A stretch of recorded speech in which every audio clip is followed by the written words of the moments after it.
What's up, y'all? Welcome in to my Out of the Park Baseball 2026 rebuild of the Pittsburgh Pirates. Glad you found this video. I've not really made YouTube videos ever before, so if this somehow found you, I would appreciate any signs of life from you, a like, a comment, anything to let me know that you want to see more of this. But I've been a long time OOTP series watcher. It's been a genre I've enjoyed watching on YouTube for a long time. And when I saw OOTP 26 discounted in the Steam Summer Sale, it's 50% off until July 10th if you guys out there want to grab it yourself. I saw it on discount and I was like, you know what? Let's go ahead and send it on a series here and try to rebuild the Pittsburgh Pirates. So we'll kind of dive into the team a little bit today, just do a bunch of table setting for the series. I've already taken a shot at setting up a lot of custom views and generating of player faces, all of that to try to make this as smooth as possible. But we're not actually going to play much of the game today. We're just going to kind of review the org, talk about how I choose to play the game and what you can expect moving forward in the series. And then towards the end, we can review the roster and dive into some of the settings, which maybe you'll be curious about because I do make some tweaks there. And then we'll get into the gameplay of next episode, or in the next episode rather. So the first thing you're probably noticing is we're doing a live start date here.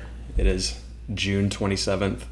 2025, and there are a couple reasons why I wanted to do a live start date. Obviously, there's been a ton of transactions around the league that I wanted to reflect in the series here, and I also wanted a lot of the stats that have been accrued up until this point in the year to sort of influence player development and growth moving forward for the rest of not just the 2025 season, but moving forward. So players that are off to a really hot start, hopefully that's reflected in a lot of the changes we see in this series. But why did I choose the Pirates for this rebuild? So I've played the last few Out of the Park baseball games, and I've been mostly an AL user. So I've done series, never here on YouTube, but just personally with the Athletics and the Rockies as well. So I've sort of been alternating back and forth between leagues every other year. And when I was looking at teams this year, I obviously wanted sort of a, bottom feeder, penny pincher owner, something that's going to be more challenging to turn into a contender down the road. And, there were a couple teams in consideration. Obviously, like I just mentioned, the Athletics and the Rockies were kind of off the table. But when we're thinking about teams with super low budgets and, not much talent on the roster, the Pirates made total sense, right? Obviously, we have Paul Skeens, but apart from that, the farm system is a little bit weak. We can dive into that a bit later. There are maybe like one or two pieces there that you could, consider prestige 80 grade talent. But apart from that, it's pretty empty. And same for the major league roster right now. I don't think that there are any true needle movers on the roster. We have O'Neal Cruz, but he comes with a lot of issues.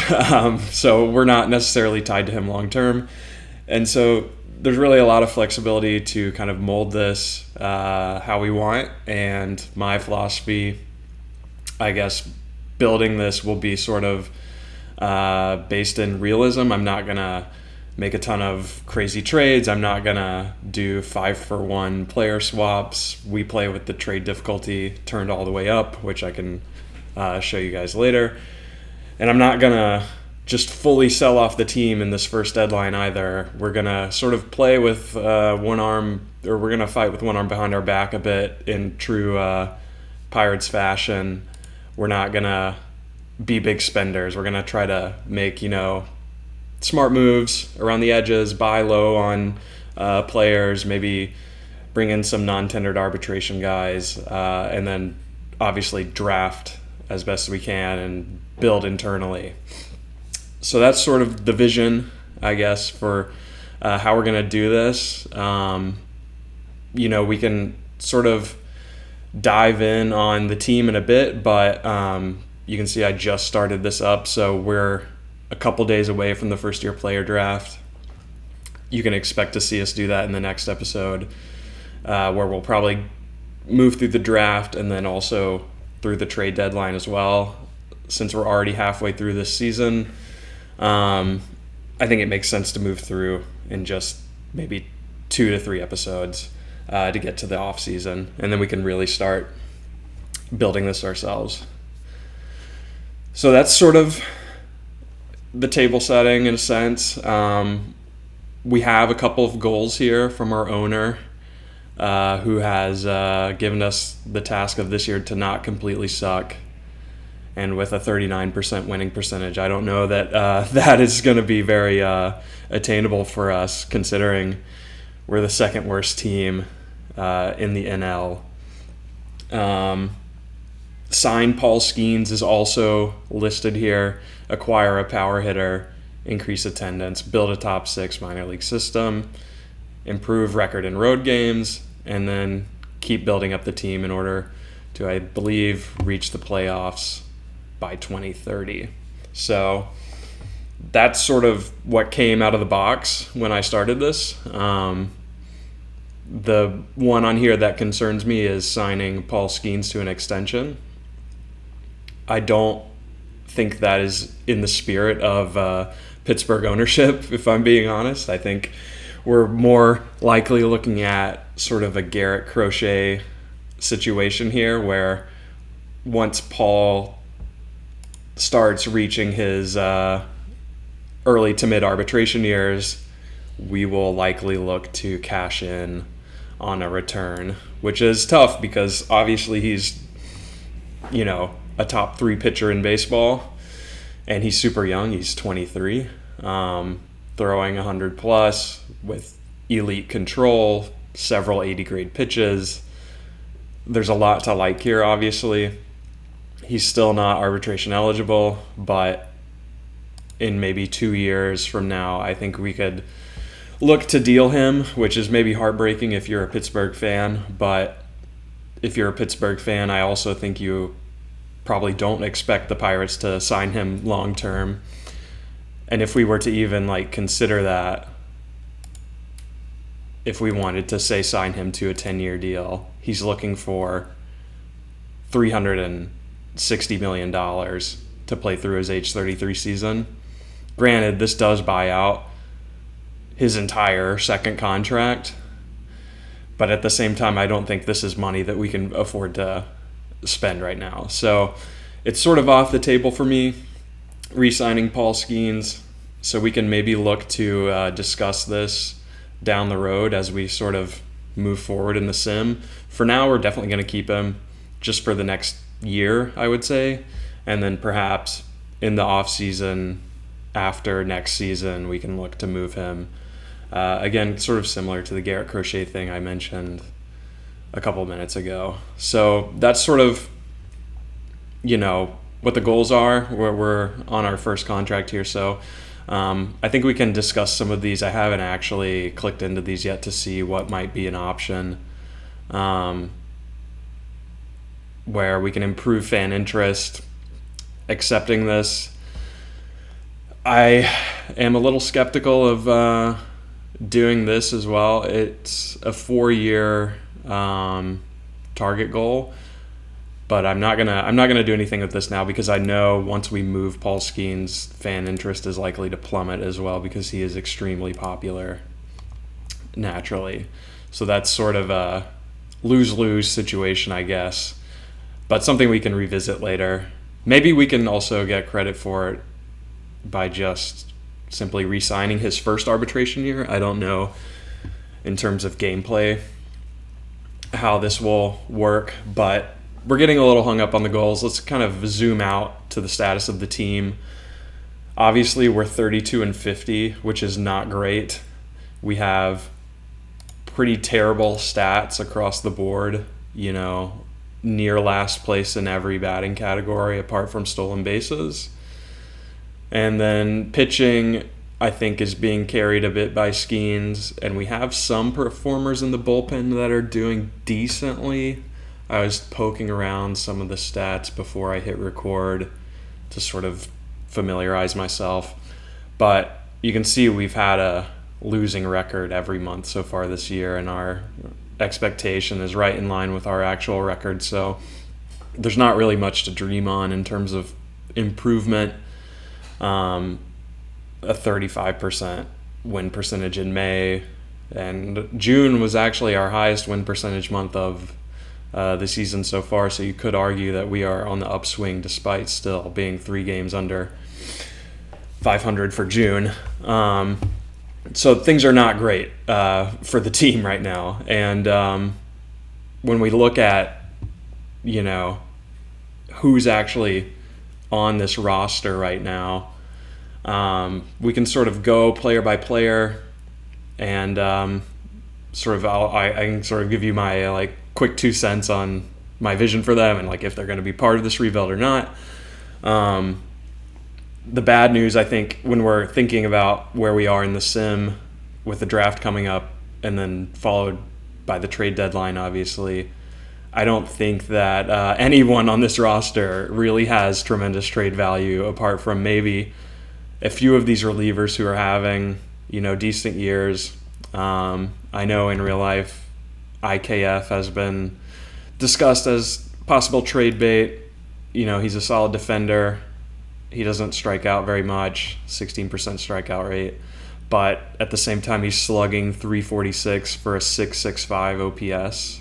So I'm not entirely sure we're going to be able to get much for him. He's on an expiring $6.2 million deal, so we'll play around with that in between episodes and as we sort of advance to see what potential trade bait we can float here. But I'm not going to, again, abuse the CPU. I'm not going to put guys on the trade block either, because I feel like, in my experience at least, playing the game, putting players on the trade block sort of solicits unrealistic trade hauls from the CPU, where you can sometimes find a 60 or 70 grade prospect for a 45 grade player in your inbox. And I don't like to play like that because, at least for me, as soon as I start abusing the CPU and overpowering my team, that's when I start losing interest in the game. And kind of, when I build an overpowered team, it becomes less interesting to play. So I think for us, it'll be more fun if we're sort of playing this underdog role and kind of building from within to try to win a World Series. So when we're looking at the lineup here, this is who we have. I haven't touched anything here, just straight out of the box, apart from adjusting the stat columns. So this is who we have as of June 27th. And you can see in the overall grades, there's not a lot going on offensively for us. So if we sort by WRC plus, we only have one guy above league average, and it's a 38, near 39-year-old Andrew McCutchen, who we somehow have very low scouting accuracy on, despite him spending his entire career here. But to be honest, this is a decent bat for our standards, right? 1.3 WAR. He's walking a ton, 10% walk rate. The slug is somewhat decent, 744 OPS. I'm not going to complain. He's got a captain personality. And statistically, he's been our best hitter this year, which is shocking. You could argue O'Neal Cruz has contributed a little bit more with 26 steals, only being caught 3 times, 13 homers. But he's striking out at a 33% rate, which we don't love, and he's only batting .205. His BABIP is marginally higher, but I I think there's still some potential to unlock here with O'Neill. The 35 avoid K rating is not necessarily where I like to be. Players in this archetype, I usually stray away from the very high strikeout players. But at least they've given him decent outfield range here, 65 range with 55 grade in center. The 50 error rating is a little concerning. So maybe long term he profiles more as a right fielder. But with the 65 range, I feel comfortable running him in center for the time being, even if the strikeout they look like they're going to be a problem. Maybe that's something we can still commit time to him in the development lab too. He's not so old. He's near 27, and he still has several years of team control. He's not even in his arbitration years yet, so he's about to be in his first ARB year. So I think the plan with him will just be to sort of play it by year to year. I don't know that anyone on the roster currently is going to be someone we're going to look to tender a huge, multi-year contract to. I think a lot of these guys we're just going to sort of play it as we go. But we can sort of go position by position around the diamond here and just sort of, I don't know, look and see what we have with all these guys. So this is just the major league roster. We have a ton of injuries as well, which we can dive into too. But at catcher, we have Joey Bart from San Francisco. We like the captain personality. Decent defender, 55 grade. We can work with that, but the bat is just not great. His splits, rating-wise at least, he's a bit of... I hesitate to even call this a lefty masher, but he's marginally better against lefties than righties. He expects to be a starter. He's hitting his arbitration, or he's in his arbitration years, it looks like, actually. So he's going to get a little bit more expensive, but the captain personality, I don't hate keeping him around. We'll see what he can do for us. He's only OPSing 645, but from a catcher, that's sort of typical catcher hitting. Henry Davis is next. Former number 1 overall pick, is still in his league minimum years, and we view him highly. We view him as a 55 potential. Joey Bart here, only 45, but Henry Davis, we think he has a little bit more upside, and you can definitely see that reflected here in the power in the eye. The contact is still a bit lacking, but I like this avoid K potential if we can tap into that 55 avoid K. I'm not totally out on Henry Davis yet. I think we want to give him a lot of opportunity in the back half of the season because this could turn into something.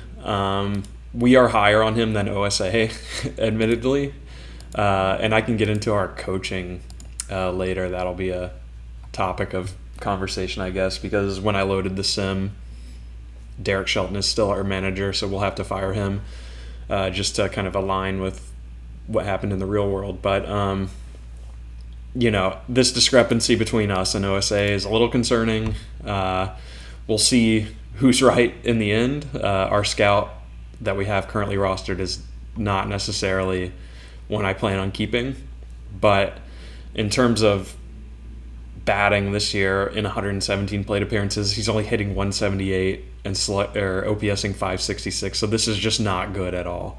This is pretty bad. I know they experimented some with running him in right field. I don't necessarily see that as viable for us with the 40 range. I just don't want to do that necessarily. So we'll likely keep him at catcher and kind of see what happens. He's still fairly young, under 26, but a lot of team control. So I think Henry Davis will probably stick around for a bit. We also have some catchers in the minors too, which I'm not going to go through the full farm system, but some of the notable players we can take a look at in a bit. We'll move through these next guys a little quicker. Jared Triolo is just, I view him as infield depth. This BABIP rating being potentially 60 is nice, and he has decent, fielding ratings across the diamond. Shortstop, we would probably not want to play him there with the 45-turn double play. But shortstop is a huge issue for this team in general. And again, in 49 games, 140-plus plate appearances, he's hitting 169, which is not what you want to see out of a first baseman. Specifically, slugging under 300 is not exactly good. So, despite being a good defender, I would be fine keeping him on as depth. He still has 2 option years left. So, organizational depth, I think, is what we have with Triolo. But that said, for the remainder of this season, he will likely continue getting plate appearances. Next, Adam Frazier, lefty bat, 33 years old. I don't really know why he was brought into the org. Just from like a real world perspective, I guess you could say he's one of our more decent hitters, which is sad considering he has an 83 WRC plus. But, I don't really know why he's here, if I'm being honest. He's got 65 avoid K. He strikes out, 16% is decent. A spray hitter, he's sort of slow. He's old. He's not a great defender. He is somewhat versatile. He can hit both sides despite being a lefty. He's not a total liability left on left. I don't really know what to do with him. He's got 2 option years. He's only making 1.5 mil, so it's not the end of the world if we end up trying to send him down. He may refuse that, and we may end up DFAing him, but I wouldn't view him as having any sort of trade value, so I'm not going to try to rob the CPU by trading off a 83 WRC hitter. Other middle infield guys we have Liover Peguero, who's still kind of finding his footing. Only 4 games this year, 10 plate appearances. How is he doing in AAA? Yeah, just okay. Nothing crazy here. I view him as like a good to decent player. We like the 65 grade at second.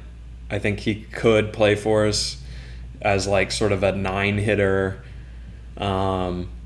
good contact, but he's really just going to kind of slap it around the field, spray it around. He's not ever going to hit for power, and he's never really going to walk with the 45i. He's striking out 30%. Granted, it's only 10 plate appearances, so I don't really put much value in these stats at all, but he could be a decent player in terms of like, fourth infield, like, backup infielder for up the middle. 55 at short is decent. We have a huge shortage of shortstop players in our org, so it's feasible he could get run there, even though he's only a 55 grade. We'll end up seeing what happens. Ke'Bryan Hayes. This is a tricky one because obviously he's a Gold Glove caliber defender who can't turn double plays, so we can't play him at second or short. So he's pretty much locked into third, and he gives us no power. He's slugging 283 and OPSing 567. And on top of that, he's signed to a terrible contract. I don't know what to do with this. I think we're kind of stuck with it. There's no team in my mind, at least, that would take this contract on. Like, this is just dead money. We're kind of stuck with it. If he were to have a super hot breakout season, similar, like, maybe he returns to his 2023 form, we could look to move him. But for the time being, I think we're unfortunately stuck running Ke'Bryan Hayes as our third baseman for for the next few years. So then we have a couple of rentals here, which we brought on board. We have IKF. We sort of touched on him earlier. One of our better average hitters, 273. It's not terrible, but again, the slugging is just not there. And the walk rate is not there either. He's under 5%. So we're going to see kind of what we can get for him, but with the trade difficulty being set to max, I don't know that we'll be able to find much, even though it's suspected that he could be traded in real life. I don't know that that's in the cards for us here. We'll kind of see what happens. Tommy Pham, I truly don't know why he's on this team because he can't field, and we already have Andrew McCutchen as our DH. In a perfect world, I would say this is a rental we can trade, but he's WRC plus is 64, and he's a negative WAR player. And all of this is just going to continue to deteriorate because he's 37 years old. So I think he's just kind of a clubhouse leader at this point. He's bringing high work ethic. I don't, maybe we give him like every third day or every fourth day in left field. He plays some sort of rotation. But I don't think there's anything we can get out of Tommy Pham at this point. I don't think he has any sort of trade value at all. In the outfield, we got a couple guys who are pretty young. Jack Sawinski, still just 2 years of service time. Again, sort of a similar profile to O'Neal Cruz in a way, where, you're going to get high strikeout rate, struggle to make contact, but when he does make contact, it's going to the gap or it's going out of the park. I'm not totally upset that he's on the team because he brings good defense.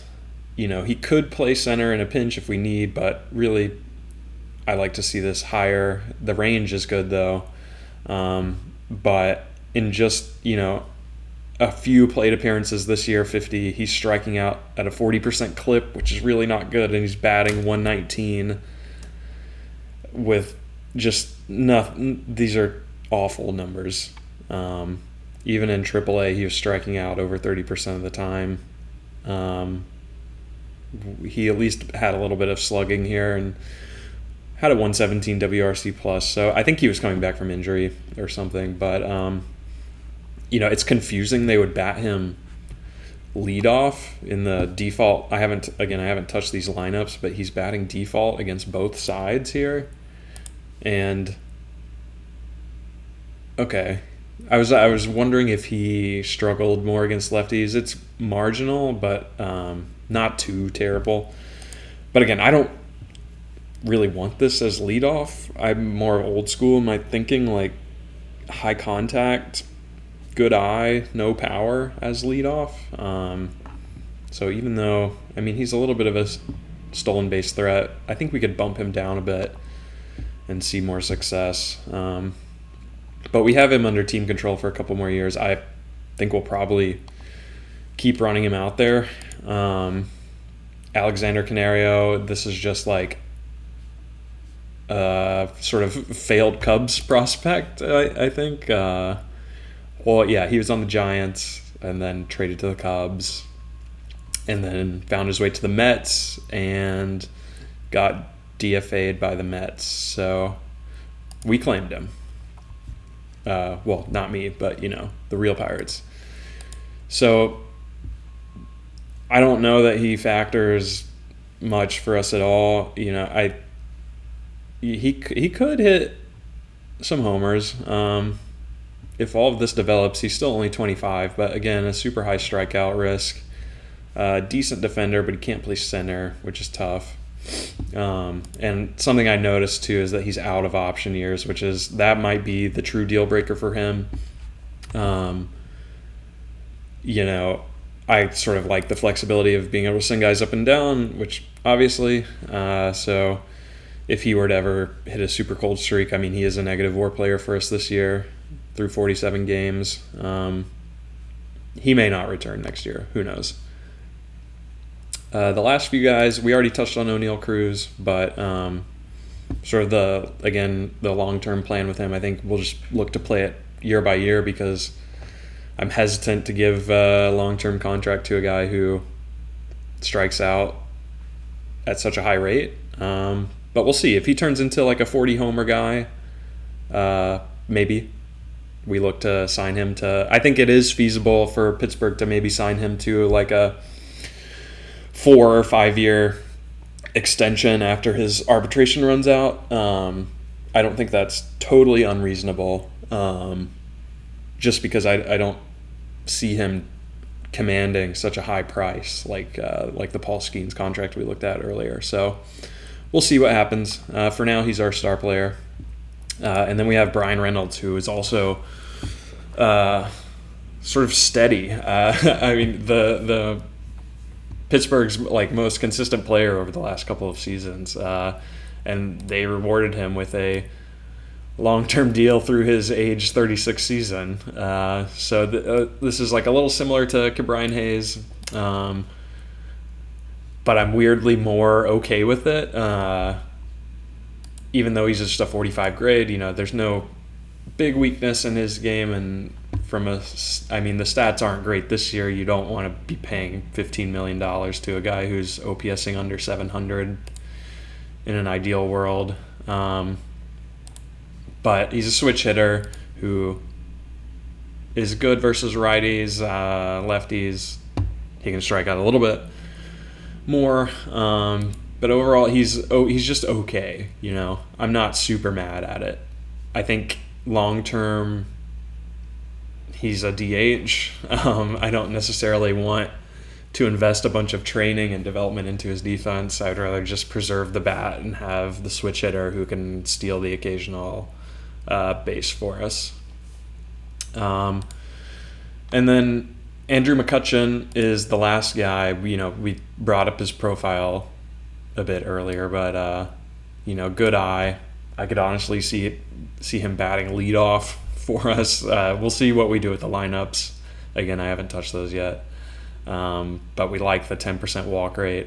And even though he does strike out 20% of the time, he has one of the higher OBPs in our system, or in our major league roster. So.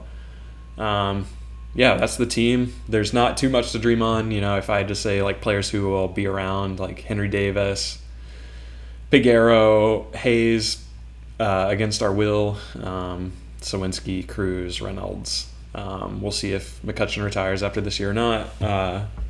If he chooses not to, we will probably bring him back just in the spirit of being the Pirates. But I think the rest of this year is going to be a challenge with only one above average hitter on our team. It's probably not going to be great.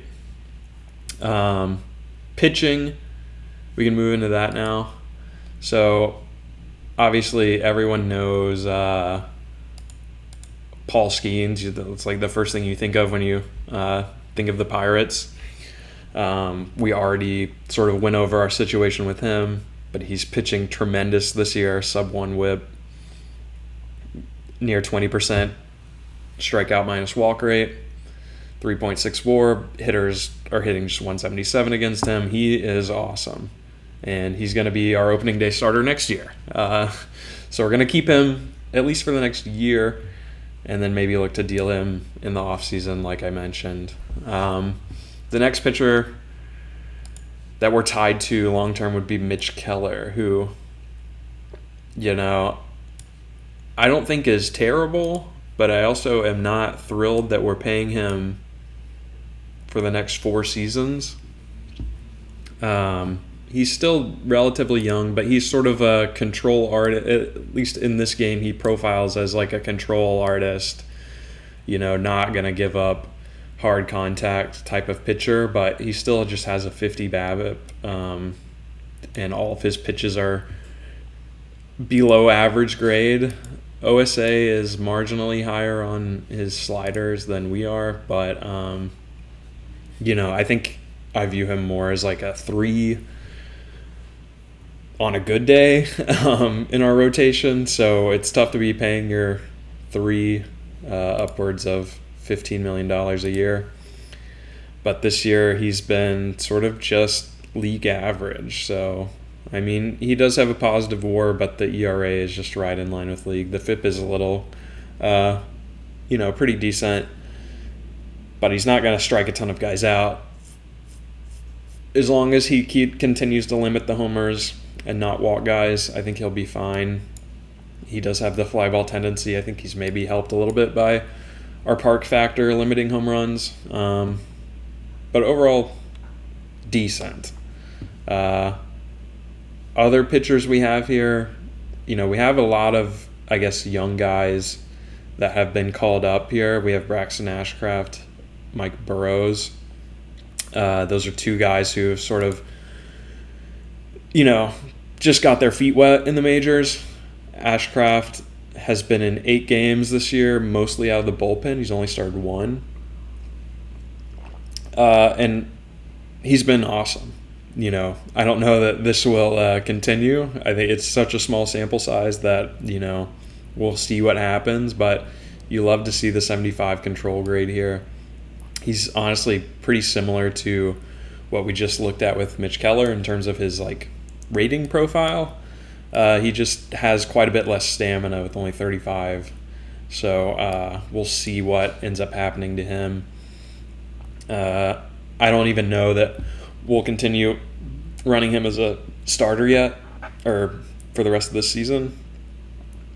I think he could, obviously, and I think that's what in real life he profiles as a starter, but just in terms of his ratings in this game, I don't know that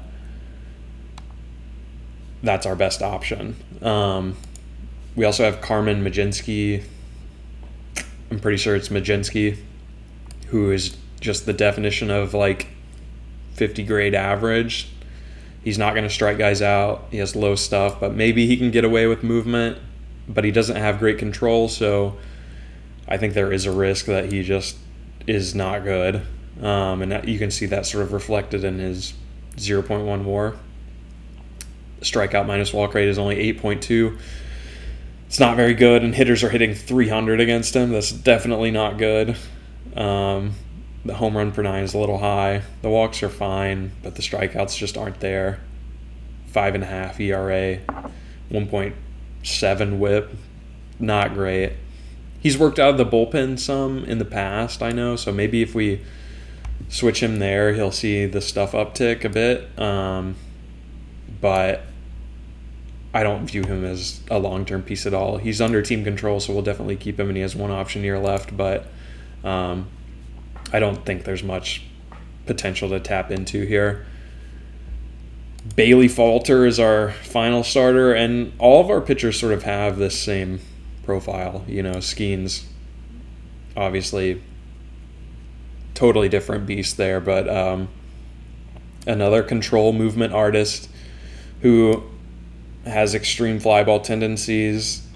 I think Falter could be a trade bait this year. He's a lefty, relatively cheap with a couple years of team control. He could serve as a lefty specialist out of the bullpen if you really wanted to try that. Has some untapped potential here. I think we'll try to see what's out there for him. I don't expect there to be much, but given his strong stats this year through 16 games, I think it's worth trying. The FIP is pretty high, but the surface level numbers are decent. Sub 1.2 WHIP, 3.6 ERA. He's not giving up the long ball. He's never going to strike guys out, but as long as he keeps the ball in the park, he should be good. If we can't move him, we'll likely bring him back just due to a shortage of major league caliber arms, but we'll kind of just see what we can work with him in the next couple of weeks to try to get any sort of value.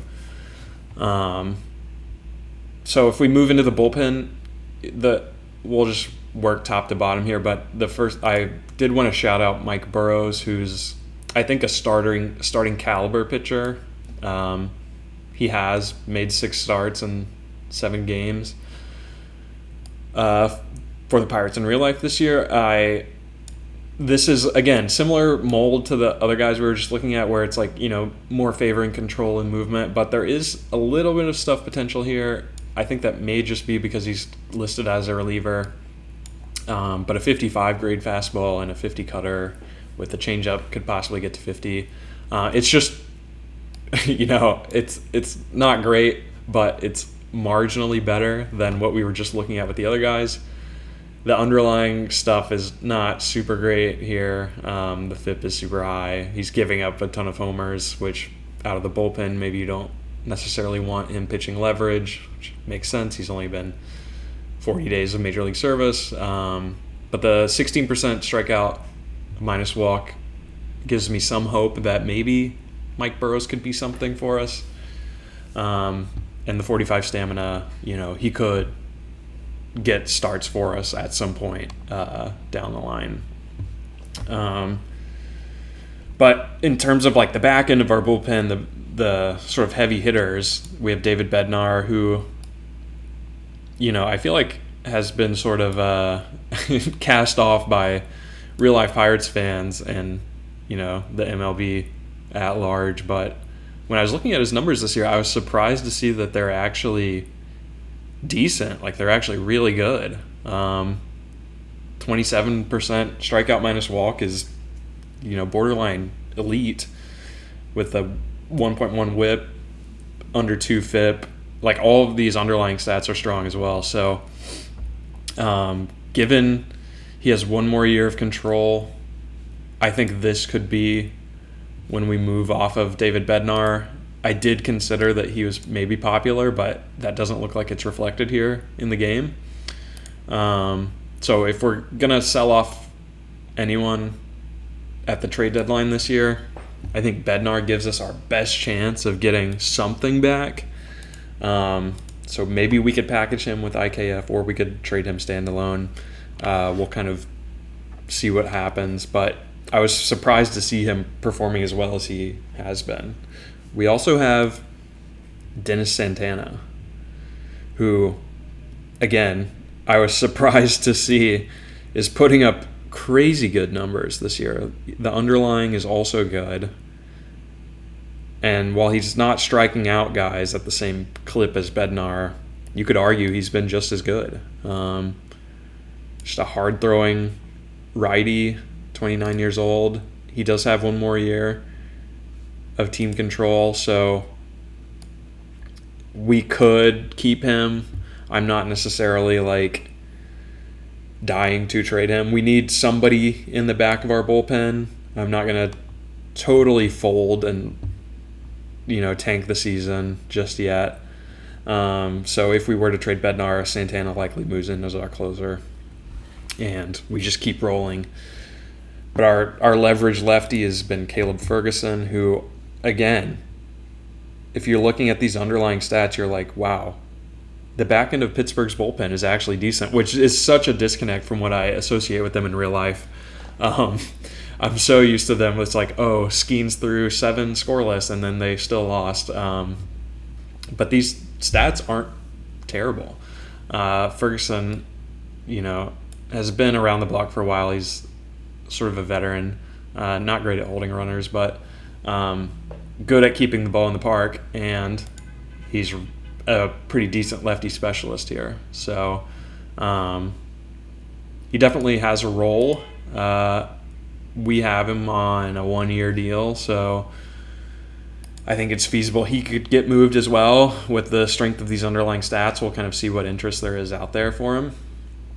And then we kind of get into sort of the the not so good arms here. We have Michael Darrell Hicks, who has just been up here for 1 game, formerly of the Angels. There's not really much going on here that I want to, I don't want any part of this. It's sub average in every category, and he only throws a slider and a sinker. So he may not even be on the roster next week. I don't know. We'll see. Then we have Heen Dog here, Andrew Heaney. He's still out there throwing 92, and he had a couple good games in real life this year. He wants to be in the starting rotation.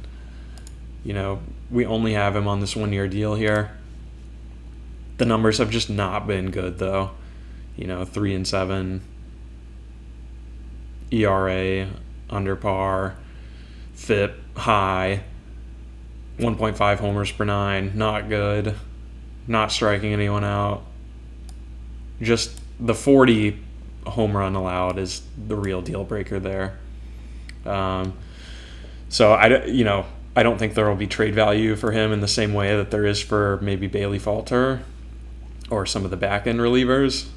I think we're kind of just stuck with him, unfortunately. But if we do move on from Falter, we could slide him back into the rotation.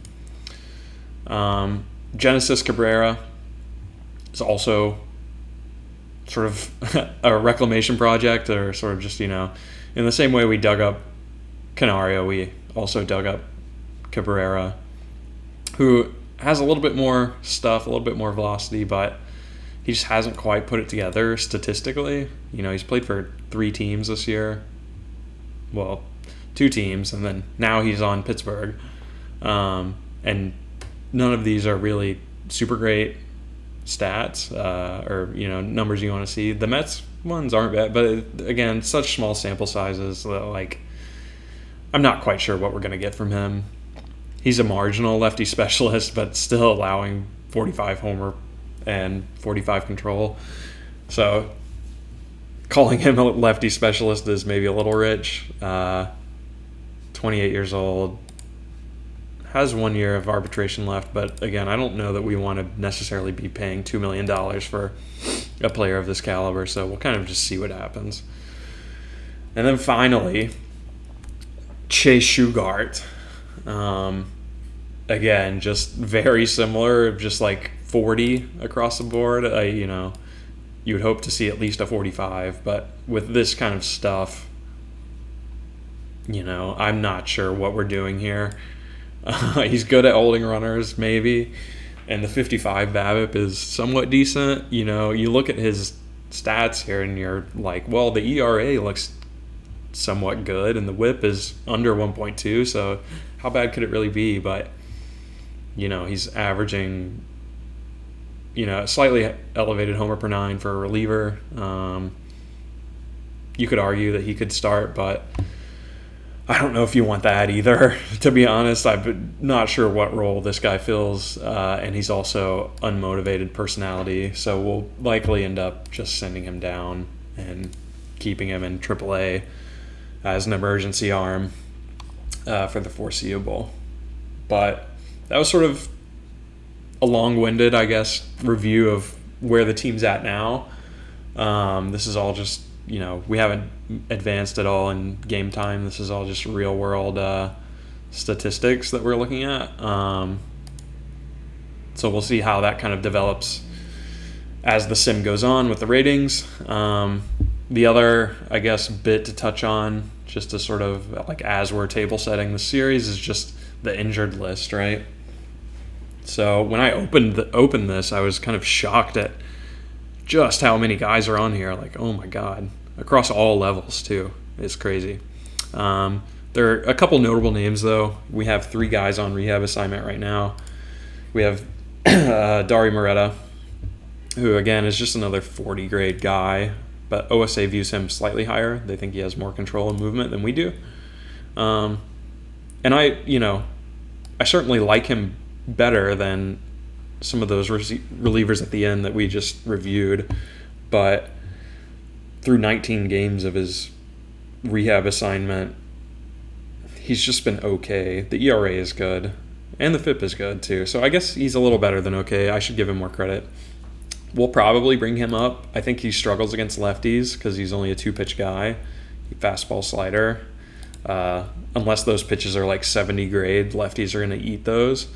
So we may just look to slot him in as a middle relief arm. Extreme fly ball. It's always a little bit risky. But he should be back soon. And then we have these 2 guys. Spencer Horwitz, who we got through Cleveland, I believe, and Luis Ortiz, which is just a confusing trade in general where they moved Andres Gimenez to the Blue Jays and then moved Horwitz to us in exchange for Ortiz. But I actually don't hate this profile, even though you typically want a little more pop out of first base.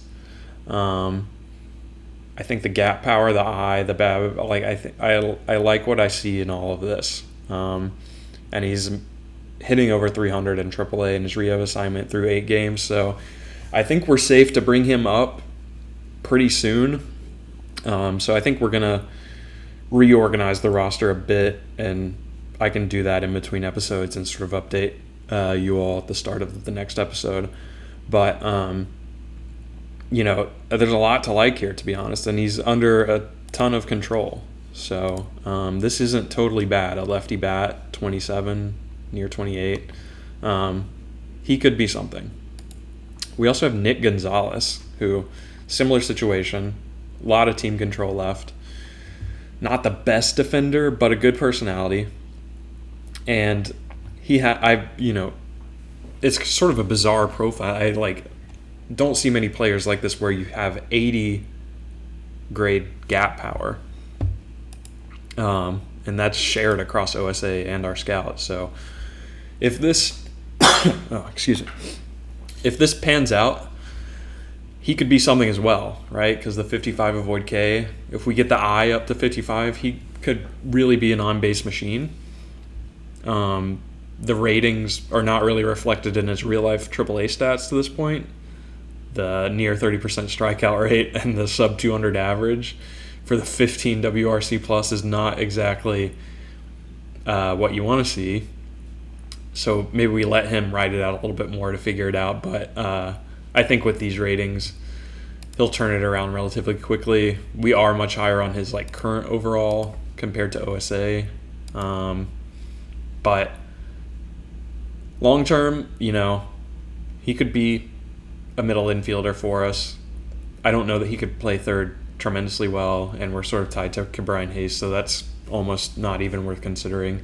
But at second, who knows?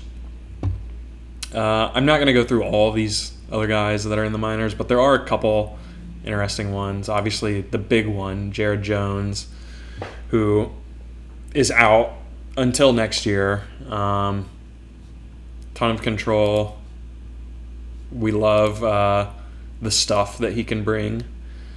And he's also got some control upside as well. 65 control upside is really good. I think it's just going to be a while before we see him, and hopefully he can return from the injury and replicate the success he saw in his first year in the league. Other guys here, a couple of relievers, Holderman, Barucki, Justin Lawrence, Tim Meza. We can kind of work these guys back in as they become available. Endy Rodriguez is maybe worth shouting out here. I think Joey, I'm not sure why he's listed at first base here, to be honest. But should we move on from someone like Joey Bart, I think Endy could platoon catch with Davis, just because he also apparently has 80 grade gap power. And OSA actually views him even higher. So if this bat were to pan out, it could be something. He still has quite a bit of time before coming back, but he's so young that I think we could watch for Endy in the future. I don't know that we'll play him anywhere else other than catcher. I know in MLB The Show he has insane positional versatility, but here he's just kind of a regular catcher who is average, 50 grade at best. So I'm not totally out on him. We can kind of see what happens. We also have Emmanuel Valdez, who I actually used a bit in last year's game with the Athletics when I played with them, but he's just pretty average lefty hitter across the board. He can give some positional flexibility, although I don't want him playing first base at 5'8", 190. That's not ideal. But as a lefty bat, I I could see him getting some run. We have G1 Bay as well. Let's see. Yeah, I think of him as a good defender, but I don't know if that's necessarily true. But sort of, I guess, a lead-off sort of steal threat. A lot of control again. I could see him factoring as well. We kind of have a lot of guys who are just sort of fringe, 27th man type rated. I remember Anthony Solomato. His downfall is that he's listed as a side armor in this game, so he's going to be susceptible to righties just blowing him up, which does seem to be reflected here a little bit in the ratings. But he, at one point, highly touted. We'll see what ends up happening. He may end up just being a lefty specialist out of the bullpen, but he's still so young that if we hire good coaches, something could happen, and who knows. But there are other names here in the injured list that we could maybe highlight, but to be honest, we spent so much time on this already.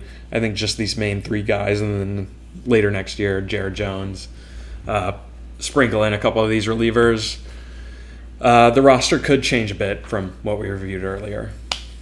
So we've kind of reviewed the org to this point.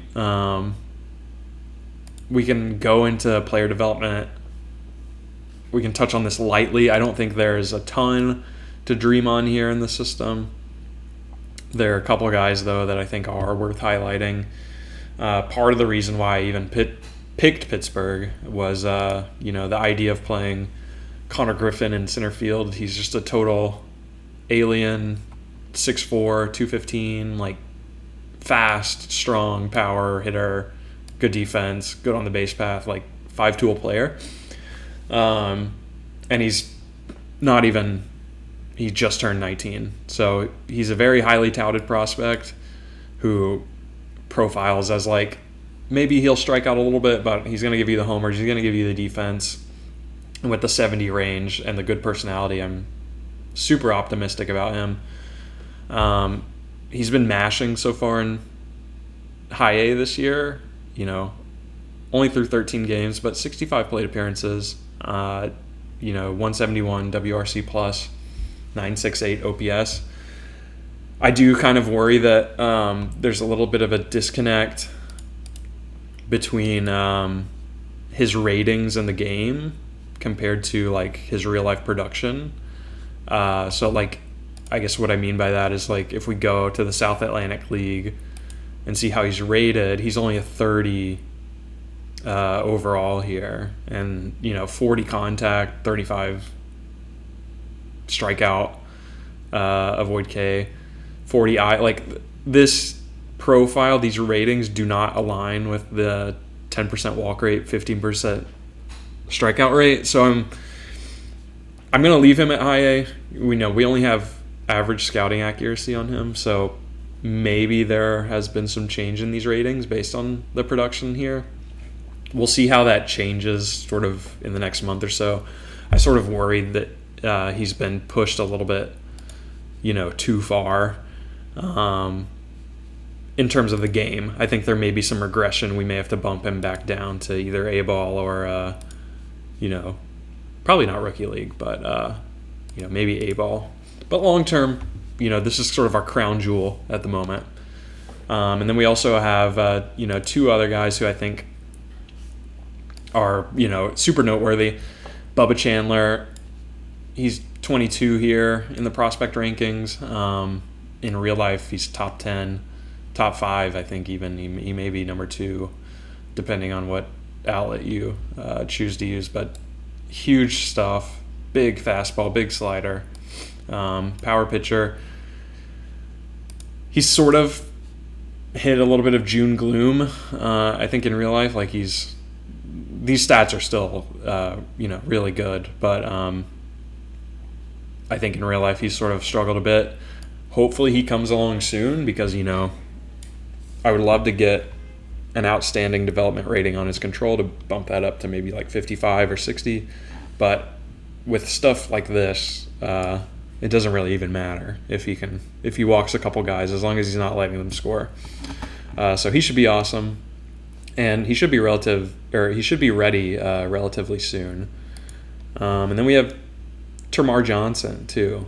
So another young infielder, 21. I think he could be ready somewhat soon. Lefty bat, good eye, decent power. There's a lot of room to grow here. There's a 15-point gap in his untapped power. But we like the 55 contact grades. And he's been pretty good so far in Double-A this year. He's sort of repeating it. He got a taste the year prior in 2024, and he's improved in almost every slash line except for slugging, it looks like. So I think there's a lot to like here. He's never going to play short for us, but I think a good second base lefty bat to have maybe down the road once we move on from Gonzalez or some of those other guys. Apart from that, I think there are a couple guys here which we can keep an eye on. I'm not going to dive super deep into any of them, but Thomas Harrington, he came up last year in real life and just got, I think, blown up. Or maybe it was this year even. Yeah. Like two games, 10.1 ERA, two whip. So he was clearly not ready, but like this profile again, just like a control artist that lacks movement, who maybe has 65 fastball upside. We do like that he is durable, but he's sort of pushing up to 24, and he's already used an option year. If he were to pitch well in the minors this year, I could see him maybe coming back, but a 6 ERA in 13 starts is not super encouraging. So maybe he got a bit rattled by the disappointing debut. So we'll kind of just keep tabs on him and see what ends up happening. And then the other guy I would want to highlight that's like somewhat near making a debut would be Nick York, who they got from the Red Sox in the Quinn Priester trade last year, or whenever that was. It may have been this year. Not really sure how he fits in defensively. He's kind of a DH. He could play left field, I guess, but with the 45 range, it's not super great. But I think this bat, should it fully develop, is major league caliber. Whether that's depth or, like I've mentioned, a DH role, we'll see, I guess. Maybe we give him a shot at first, too, in the minors. But in terms of international league, yeah, he's still not quite ready. I would want to see a little bit more development, below average WRC plus. So there's room to grow. I'm not totally out on him. I think he could turn into something for us, but I'm not sure why he's playing right field with a 45 grade arm. We'll have to adjust that. But yeah, we could shout out Levi Sterling here too. He was a supplemental first pick, 37th overall last year. I don't really know what to make of him. He's a finesse pitcher, which I usually don't work with too often, but decent personality. You could dream on the stuff a little bit here, I think. The fastball is never going to be truly elite. OSA has a higher grade on him than we do, and they kind of see him similarly. He's just so young that, it's hard to project any expectations on him, but I just thought he was interesting to bring up because he's 6'5" and he's 18, and he was a former first-round pick. So I think we'll wrap the system overview there, the organization overview, rather. It's been pretty long, but we're 14th. We're sort of just middle of the pack in terms of our organization, our farm system ranking, and obviously bottom tier in terms of our major league performance. So before we start the next episode, I'll rework some of this lineup stuff and I guess get back to you. If you're wondering like what I have set up here for control, like I'm controlling the majority of the major league stuff. I let the manager set the player strategies, but that said, I will like override them when I see fit, if I want a guy to steal more or bunt less or whatever. I'm doing all of the management of the organization, but I'm letting the minor league managers set the player strategy, development focus, and depth charts. I'll do all the promotions, but they're going to handle the lineups. And then I'm going to let our manager also handle the in-game strategy as well. So, next thing the next thing I think we could go over would be like the settings we're working with. I'll try to do this fast, and I put it near the end of the video, so it wouldn't be super boring. But I didn't change too much here. We're playing like pretty stock. Just change the star values to 20 to 80. We do have the ability to be fired, so hopefully that does not happen. We generated face scans for all major league players and coaches. We upped the development lab size to 10, and we're going to display the rating changes in the emails. I don't really touch any of this development stuff because I'm afraid of what that might do to the game. Face gen, nothing to go over here really. We do play with this maxed out trade difficulty. Trading preference, slightly favor prospects. I did adjust these AI sort of trade ratings, and now that I'm looking at it, I sort of want current ratings to factor a little bit more than stats from 2 years ago. But I sort of tried to balance these because I don't want the CPU trading a guy who's having a down year, just ignoring what he did previously. So we'll kind of apply these to the GMs across the board. Nothing here. League settings, just usual. I did when I started this, the Pirates had 2 DSL teams, and I'm just not going to do that, so I merged them and deleted one of them. So that was, I guess, one team change I made. I don't like the trade deadline day setup, so we're turning that off. And we're also turning the AI trade frequency down to low, which is just one slot down. I just find that they kind of go too crazy for my liking if it's on even average. So we're going to try to rein that in a bit. And then another change here, maximum number of options in a season, or number of times optioned in one season. This is originally set at 5 just to like prevent the yo-yoing of certain guys back and forth. But in the context of the game, I just like turning it off because I feel like sometimes the CPU can kind of get wrapped into poor decisions, and you'll see guys on waivers who have no right to be on waivers just because they've been optioned more than 5 times in a single season. So this is sort of like a little bit of a difficulty modifier. I'm not intending to like abuse it in any way, but it's more so just to allow the CPU to keep their players when they're trying to move guys up and down.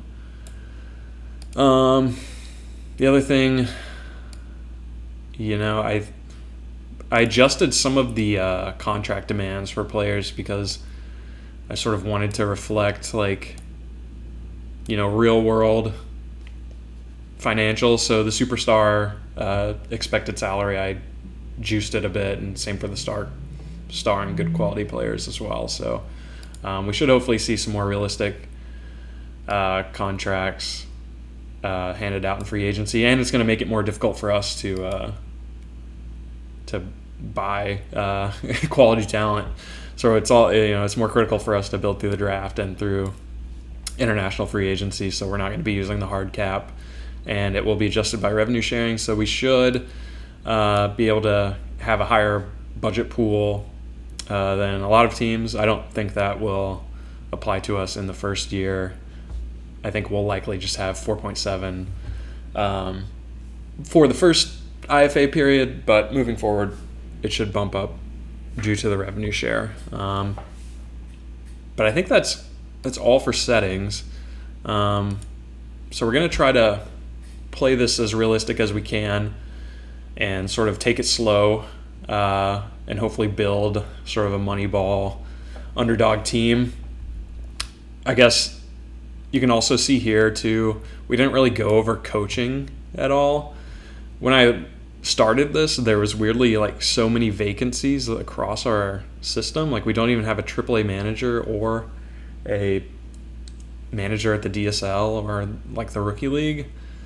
So we can, I guess, take a look at that sort of right now. I mentioned Derek Shelton is still here, and he's not really a good manager. He's not even a great hitting coach. He's good at teaching it, but he's bad with mechanics. So I don't even like him there. And he's signed, unfortunately, through 2028 on a decently large salary, but to align with the real life moves of the Pirates, we are going to end up firing him and look for someone new. I don't know if that's Don Kelly, our bench coach. I think for the remainder of the season, for the sake of realism, I think it would make sense to promote him, and he is honestly better, whereas Shelton was just okay at all of these categories. He's at least average to good. So we may end up just promoting him. He has decent relationships. I don't normally go for the he's a normal personality, so that's okay. He just sort of struggles with Henry Davis and Joey Bart, but not to a poor degree. So we may end up promoting him just for the season, but I think the expectation would be that we'll look for a new manager at the start of the off season.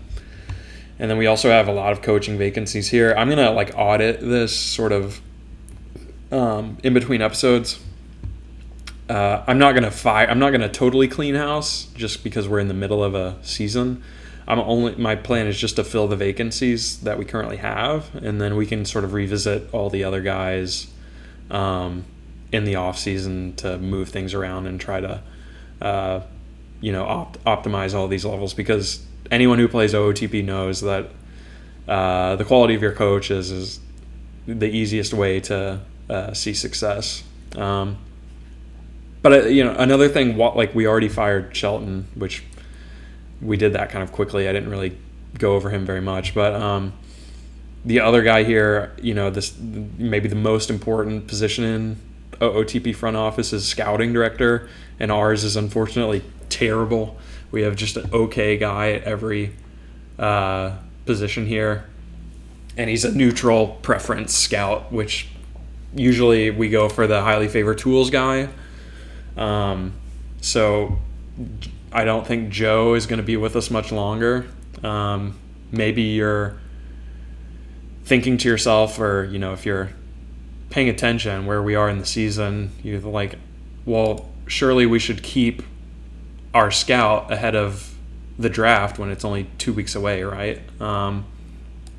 But and I had the same thought too. But when we look at the draft pool, and these are all the guys you would expect to see near the top with the highest potentials, we have low scouting accuracy on all of these guys, so there's not even any value to keeping our scout, at least in my eyes.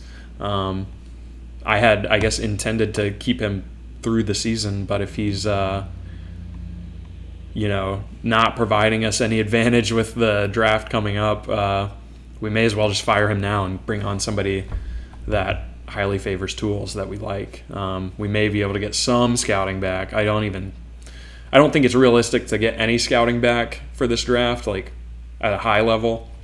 We may be able to get, info on who we want to take first, but for the most part, we're going to be just flying blind here, and I've sort of just accepted that. We're going to be working off of like US and OSA, but mostly basing our decisions based off of like real world, like name value, and who we recognize to be good in real life.